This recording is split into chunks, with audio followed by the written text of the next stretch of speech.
Hello दोस्तों, स्वागत है आप सभी का हमारे channel pro pathology with Hemant में। आज का वीडियो स्टार्ट करने से पहले आप सभी लोगों से एक रिक्वेस्ट है कि हमारा यह चैनल आपके पैथोलॉजी नॉलेज को बढ़ाने के लिए काम कर रहा है।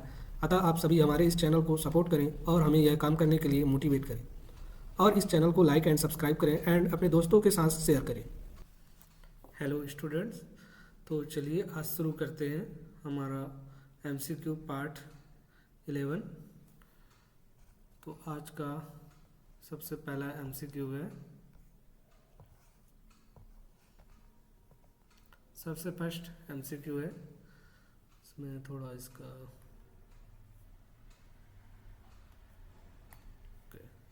सबसे फर्स्ट MCQ है, what is the normal main corpuscular volume.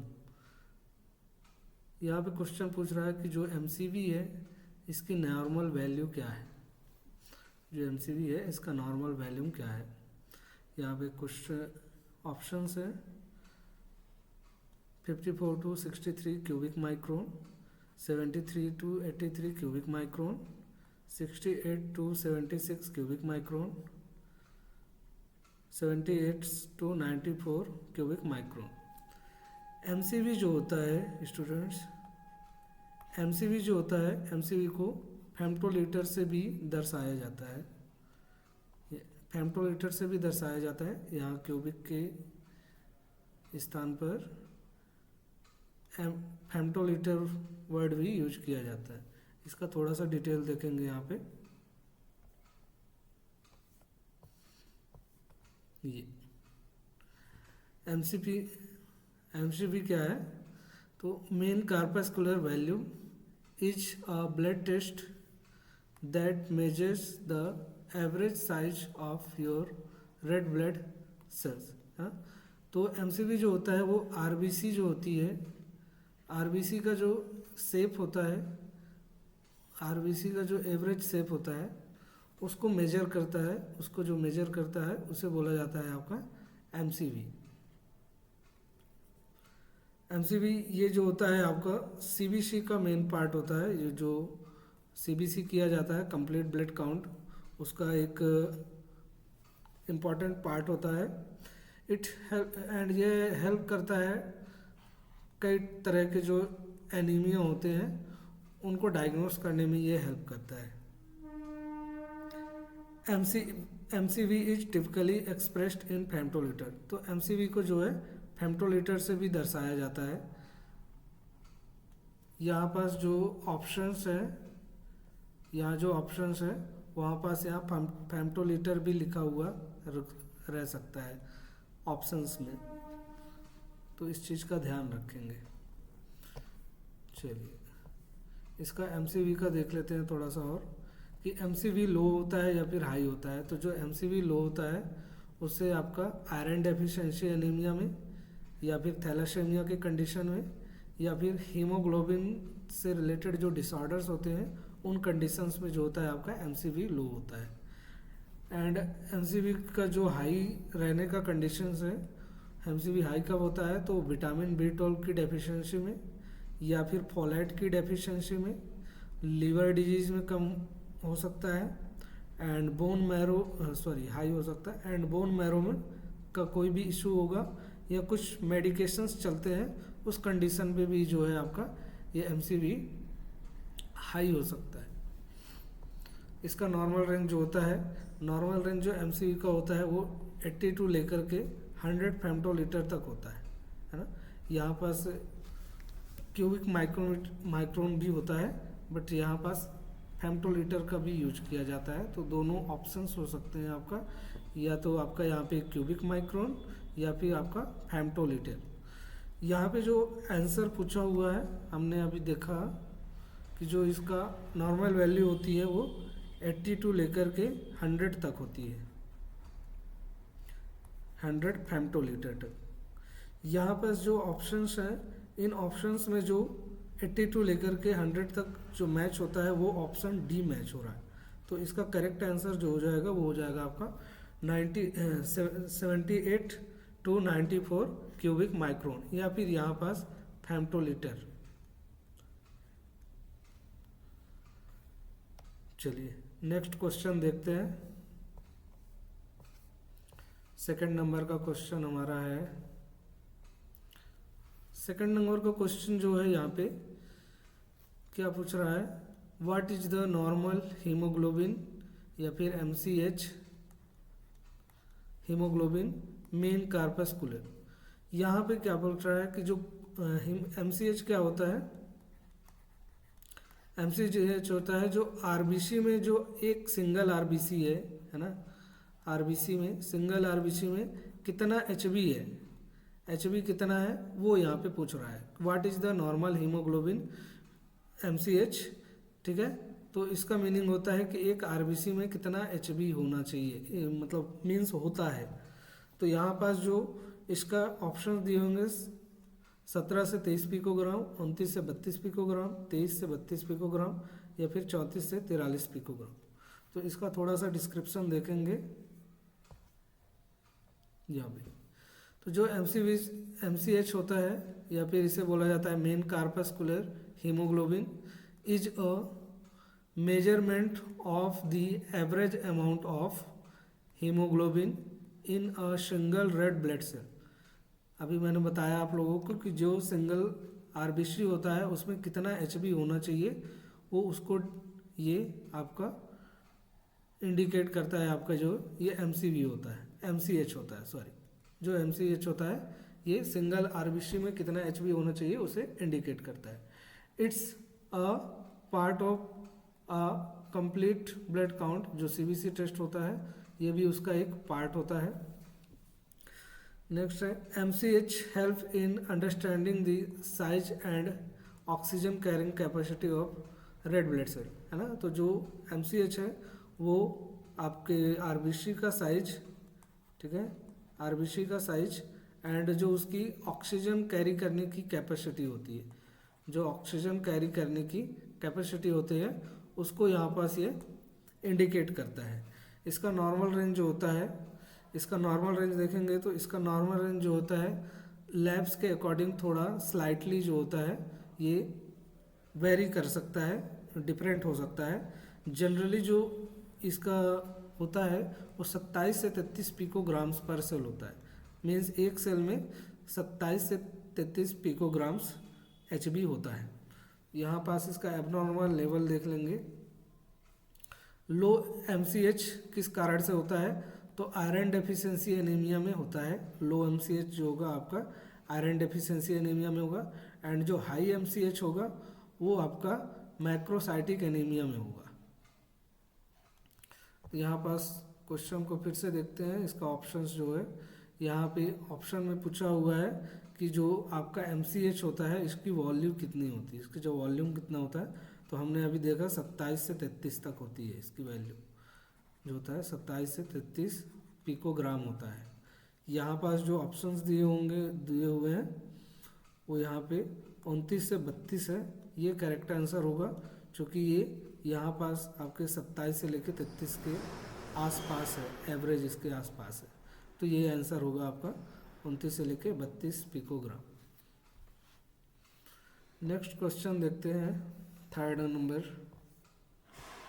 Okay, third number question पूछ रहा है यहाँ पे, which polypeptide places an important role in glucose metabolism.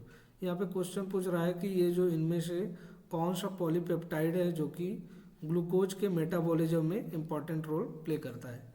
यहाँ पे जो ऑक्सीटोसिन है, ये ऑक्सीटोसिन हार्मोन तो ग्लूकोज के इसमें बिल्कुल भी इन्वॉल्व नहीं होता है, लेकिन जो इंसुलिन है ये इसमें इन्वॉल्व होता है।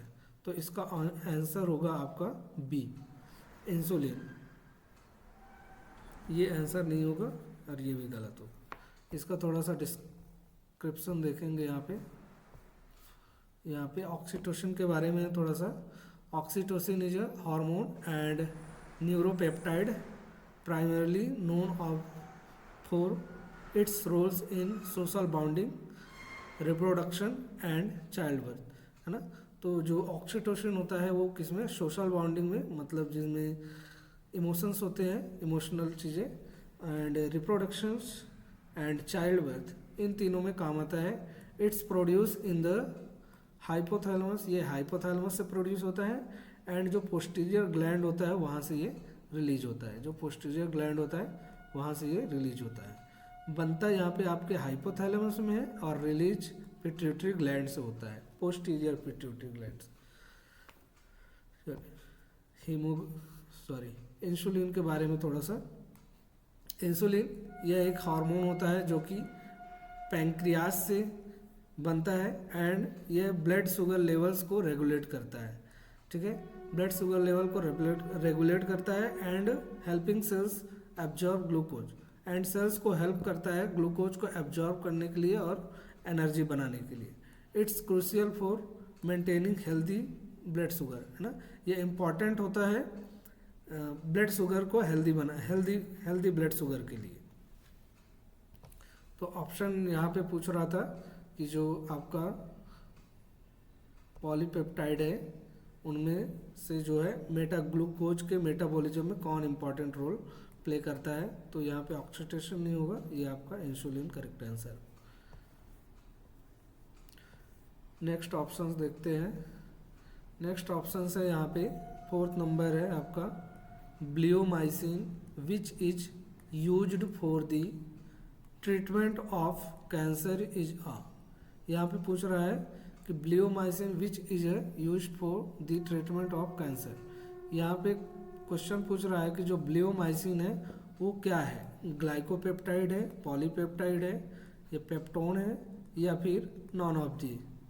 तो यहाँ पे जो क्वेश्चन पूछ रहा है कि जो आपका ब्लियोमाइसिन है, ब्लियोमाइसिन ये जो कि कैंसर के लिए यूज होता है, ये किस तरह का सबस्टेंस है, ग्लाइकोपेप्टाइड या पॉलीपेप्टाइड या फिर पेप्टोन। तो इसका थोड़ा सा डिस्क्रिप्शन देखेंगे। ये ब्लियोमाइसिन इज अ ग्लाइकोपेप्टाइड, यह एक तरह का ग्लाइकोपेप्टाइड होता है। Specially it's a glycopeptide antibiotic that has anti tumour activity. ये जो ब्लियोमाइसिन होता है ये ग्लाइकोपेप्टाइड होता है, एंड ये एंटी ट्यूमर एक्टिविटी का होता है, जो कि एक तरह का एंटीबायोटिक होता है, and is used in cancer treatment, and इसका यूज जो होता है आपके कैंसर ट्रीटमेंट में यूज किया जाता है। It's a mixture of glycopeptide isolated from the bacterium streptomyces verticillus. ये जो ब्लियोमाइसिन होता है, ये ब्लियोमाइसिन को स्ट्रेप्टोवर्टिकुलस जो बैक्टीरियम होता है इससे इसके ग्लाइकोपेप्टाइड को अलग किया जाता है या फिर सिंथेसाइज किया जाता है, यहाँ से निकाला जाता है। तो यहाँ पास जो आंसर पूछ रहा था कि जो आपका ब्लियोमाइसिन है ये किस तरह का पदार्थ है, तो यहाँ पास ऑप्शन है आपका जो करेक्ट आंसर होगा आपका ऑप्शन ए है। नेक्स्ट क्वेश्चन देखते हैं। नेक्स्ट क्वेश्चन है आपका गोल्गी apparatus रिएक्ट विथ, यहाँ पे पूछ रहा है कि जो गोल्गी apparatus है, जो सेल में पाया जाने वाला गोल्गी apparatus है, वो इनमें से किसके साथ रिएक्ट करता है, सिल्वर सॉल्ट के साथ या फिर ऑस्मियम टेट्रोक्साइड के साथ, या फिर ए या बी दोनों, या फिर इनमें से कोई नहीं। तो यहाँ पे जो गोल्गी apparatus होता है, गोल्गी apparatus जब सेल के अंदर स्पेशली जब गोल्गी apparatus के स्टडी के लिए स्टेनिंग की जाती है तो उसमें सिल्वर सॉल्ट का भी यूज किया जाता है एंड ऑस्मियम टेट्रोक्साइड भी यूज होता है। यहाँ थोड़ा सा इसका डिटेल देख सकते हैं। जी silver salts historically silver staining technique like the Golgi stain have been used to visualize the Golgi apparatus in cells due to their selective reaction with the organelles structure। चूँकि सिल्वर सॉल्ट का use इसलिए किया जाता है चूँकि ये cell में present organelles के साथ स्पेशली जो है स्टेन करता है, उनको स्टेन करके और उनको विजुअलाइज करता है, उनको दिखाता है, जिसके कारण सिल्वर सॉल्ट का यूज किया जाता है। नेक्स्ट है आपका यहाँ पे osmium tetroxide. This chemical is often used in electron microscopy to fix and stain lipid membranes which are prominent in the Golgi apparatus, allowing for its observation under high magnification, है ना। तो यहाँ पे जो ऑस्मियम टेट्रोक्साइड होता है इसका electron microscope में यूज किया जाता है, इलेक्ट्रॉन माइक्रोस्कोपी में यूज किया जाता है। यह फिक्स करता है एंड जो लिपिड मेम्ब्रेन होता है उसको स्टेन करता है, स्पेशली उस लिपिड मेम्ब्रेन को जो कि गैल्गी अपरेटस में प्रेजेंट होता है। जो गैल्गी अपरेटस होता है उसमें प्रेजेंट लिपिड मेम्ब्रेन्स को क्या करता है, ये फिक्स करता है, स्टेन करता है, ठीक है, और उसको अलाउ करता है हाई मैग्निफिकेशन में ऑब्जर्वेशन के लिए, ताकि उसको ऑब्जर्व किया जा सके।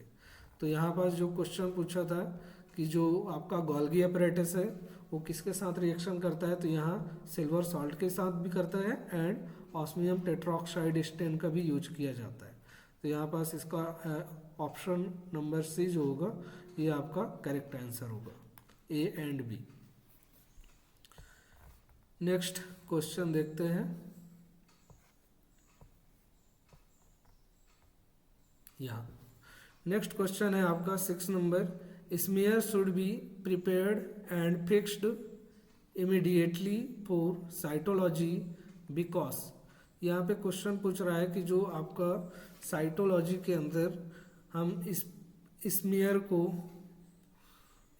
को प्रिपेयर करने के बाद इमीडिएटली फिक्स करते हैं, है ना। इमीडिएटली जब फिक्स किया जाता है वो क्यों किया जाता है, यहाँ पे ऑप्शंस पूछ रहा है कि क्यों किया जाता है। तो ऑप्शन ए में है exfoliated cells degenerate rapidly, means कि जो आपका सेल हो, जो सैंपल से सेल लिया गया है, सैंपल में सेल, वो क्या होगा, डिजेनरेट होगा, मीन्स कि वो खराब होगा।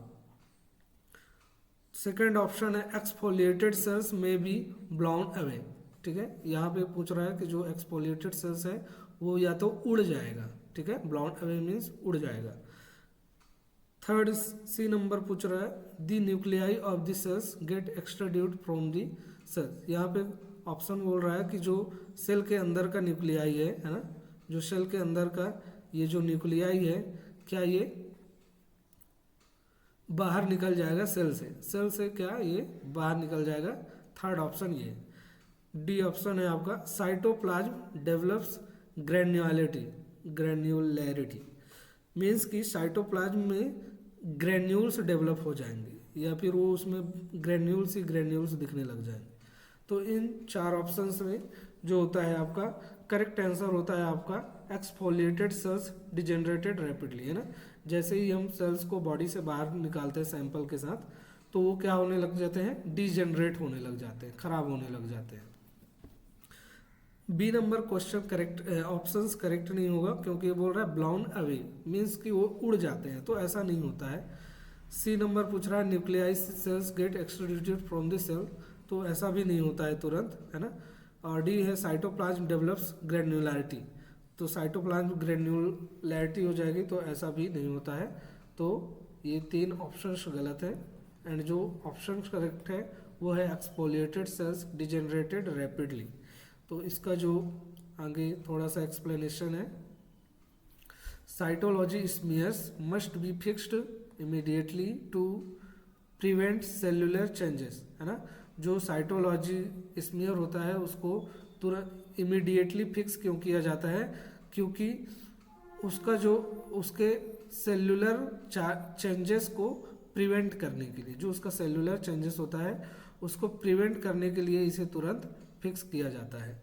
That can interfere with accurate diagnosis, है ना, क्योंकि ये जो हम एक्यूरेट जो हमको डायग्नोसिस चाहिए उसमें ये इंटरफेयर कर सकता है। अगर सेल का सेल्यूलर जो उसके पार्ट्स हैं वो चेंज हो जाएंगे तो हमको जो एक्यूरेट डायग्नोसिस चाहिए उसमें हमको डायग्नोस नहीं कर पाएंगे कौन सा डिजीज है या फिर क्या है। Immediate fixation preserves cellular details, जो हम इमीडिएट फिक्स करते हैं वो क्या करता है, जो सेल्यूलर डिटेल्स होते हैं, सेल्यूलर डिटेल्स मीन्स सेल में जो भी चीज़ें प्रेजेंट होती है, जैसे उसके ऑर्गेनेल्स प्रेजेंट होते हैं, mitochondria, Golgi body, lysosome, centrosome, इन चीज़ों को वो क्या करता है, प्रिवेंट करता है, उनको ख़राब नहीं होने देता। प्रिवेंट्स ड्राइंग आर्टिफैक्ट्स, और उनके अंदर जो भी आर्टिफैक्ट्स प्रेजेंट हैं, जो भी सब्सटेंस प्रेजेंट है उनको क्या होता है, ड्राई नहीं होता, ड्राई नहीं होने देता जो फिक्सेटिव होता है। And ensure proper staining and analysis, इससे क्या होता है कि हम प्रॉपर स्टेन कर सकते हैं और उसको अच्छे से एनालाइज कर सकते हैं, इसलिए फिक्सेटिव का यूज किया जाता है। नेक्स्ट क्वेश्चन अपन यहाँ पे देखेंगे। हाँ, 7th नंबर है, which species of mycobacterium resist decolorization with 5% sulphuric acid. यहाँ पे क्वेश्चन पूछ रहा है कि विच स्पीसीज ऑफ माइकोबैक्टीरियम का कौन सा स्पीसीज है जो कि 5% सल्फ्यूरिक एसिड के डिक्लोराइजेशन को रेजिस्ट करता है। यहाँ पे ऑप्शंस में है M bovis, M intermedium, M phlei, M leprae. तो इसका जो आंसर है वो होता है आपका डी नंबर, एम लेप्री। इसका थोड़ा सा डिटेल यहाँ पे देखेंगे। Mycobacterium species characterized as a acid fast bacilli, जो माइकोबैक्टीरियम होते हैं ये इन्हें एसिड फास्ट बैक्टीरिया बोला जाता है या फिर शॉर्ट फॉर्म में एएफबी बोलते हैं। Resist decolorization with 5% sulphuric acid, तो ये जो माइकोबैक्टीरियम के स्पीसीज होते हैं ये 5% सल्फ्यूरिक एसिड से डिक्लोराइजेशन को रेजिस्ट करते हैं। वाई? क्योंकि इनके जो सेल में होता है माइकोलिक एसिड प्रेजेंट होता है। Mycolic acid content in their cell walls. Common examples including mycobacterium, जैसे कि माइकोबैक्टीरियम है इसका example, mycobacterium tuberculosis and mycobacterium leprae, along with other non tuberculous mycobacterium, है ना। यहाँ पे एक मिनट, ठीक, यहाँ पे थोड़ा और एक्सप्लेन कर देता हूँ आप लोगों को।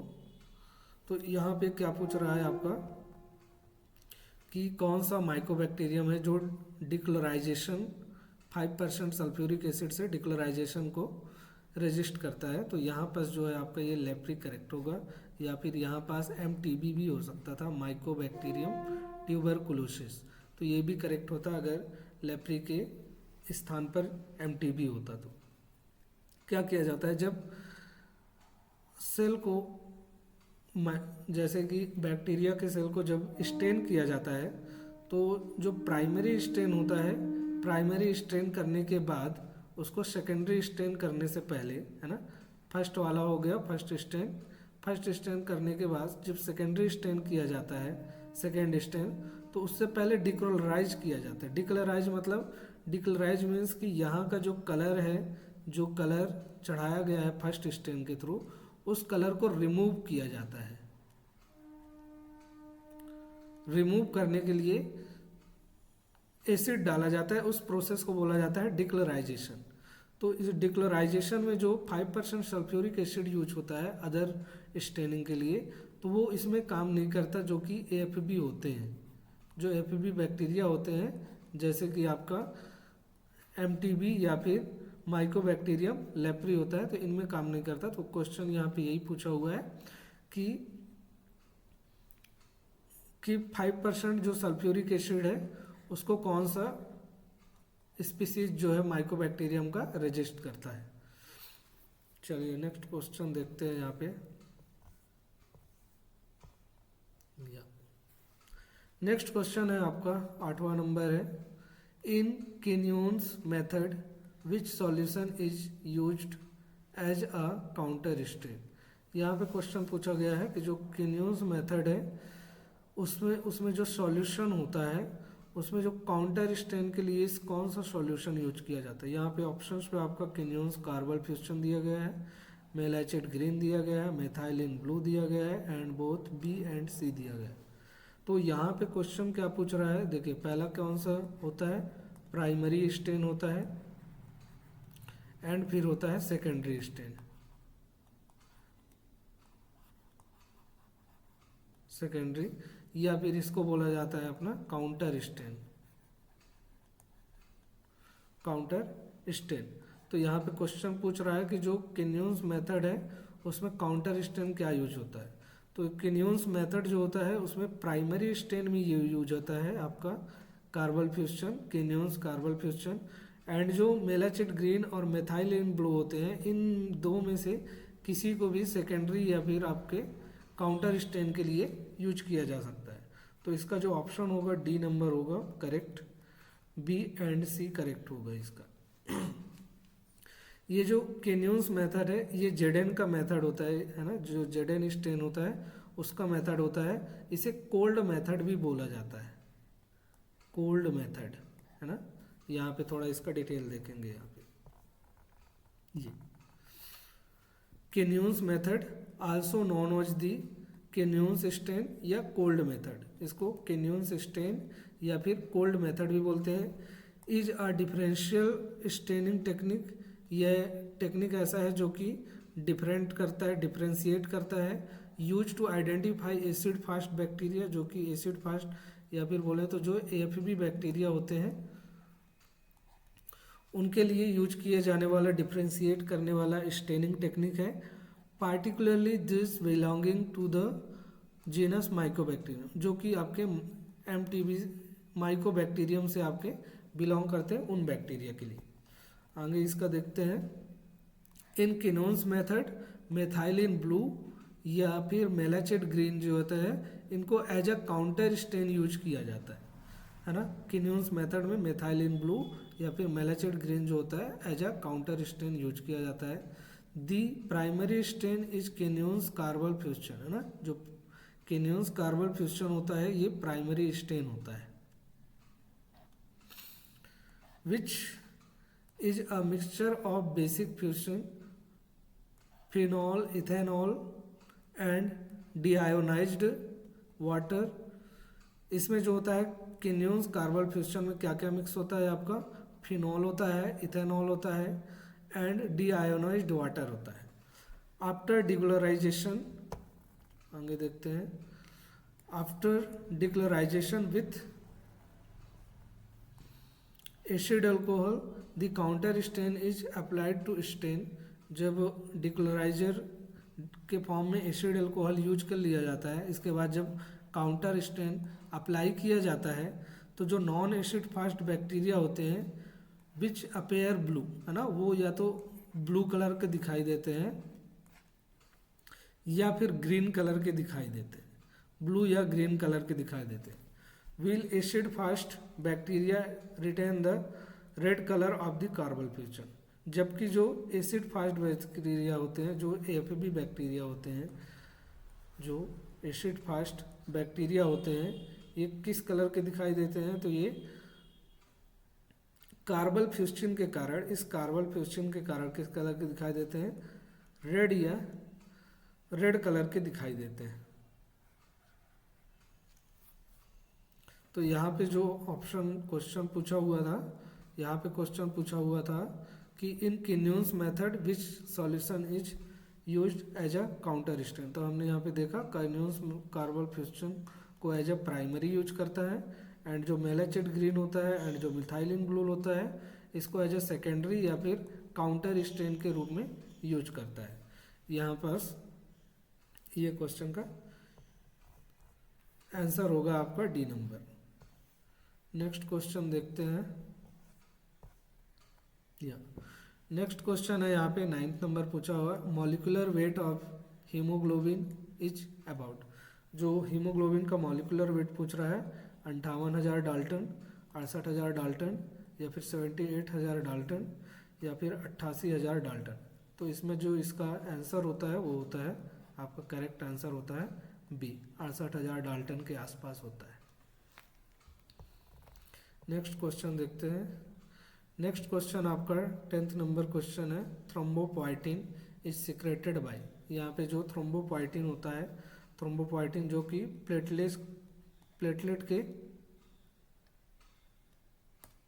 प्लेटलेट के डेवलपमेंट के लिए या फिर उसके मैचुरेशन के लिए या फिर उसके प्रोलिफरेशन के लिए यूज होता है। तो पूछ रहा है कि ये कहाँ से सीक्रेट होता है, लीवर से, एड्रेनल से या बोन मैरो से या फिर आपका लिम्फ नोड से।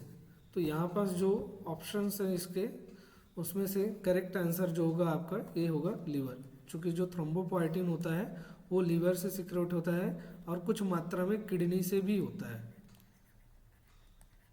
किडनी से, है ना।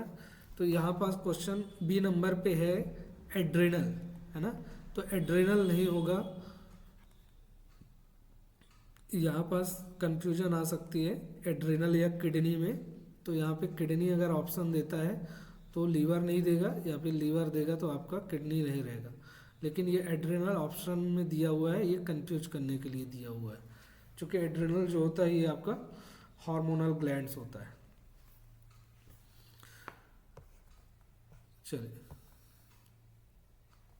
थोड़ा सा इसके बारे में देख लेते हैं, थ्रोम्बोपोएटिन के बारे में। सॉरी, हाँ, thrombopoietin is a glycoprotein.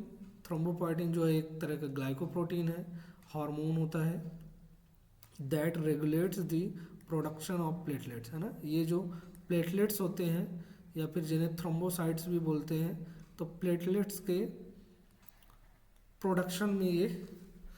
Production को ये रेगुलेट करते हैं। It's primarily produced in the liver, ये प्राइमरली जो होता है लीवर से प्रोड्यूस होता है, एंड कुछ मात्रा में ये जो होता है ये किडनी से भी प्रोड्यूस होता है। Thrombopoietin acts by binding to the thrombopoietin receptors on megakaryocyte, platelet precursor cell and haematopoietic stem cells, promoting their development and proliferation. तो जो मेगाकैरियोसाइट होते हैं, मेगाकैरियोसाइट क्या होते हैं, प्लेटलेट प्रिकर्सर सेल्स होते हैं, जिनसे प्लेटलेट बनते हैं, उन सेल को बोला जाता है मेगाकैरियोसाइट, है ना। तो जो थ्रोम्बोपोएटिन होता है, थ्रोम्बोपोएटिन इनका जो डेवलपमेंट होता है या फिर इनके डेवलपमेंट को प्रमोट करता है, इनके डेवलपमेंट को एंड इनके प्रोलिफरेशन को, ठीक है। प्रोलिफरेशन मतलब मीन्स डिवाइड होते हैं, डेवलपमेंट करने के बाद डिवाइड होते हैं। तो इन सब चीज़ों को जो रेगुलेट करता है वो आपका है थ्रोम्बोपोएटिन।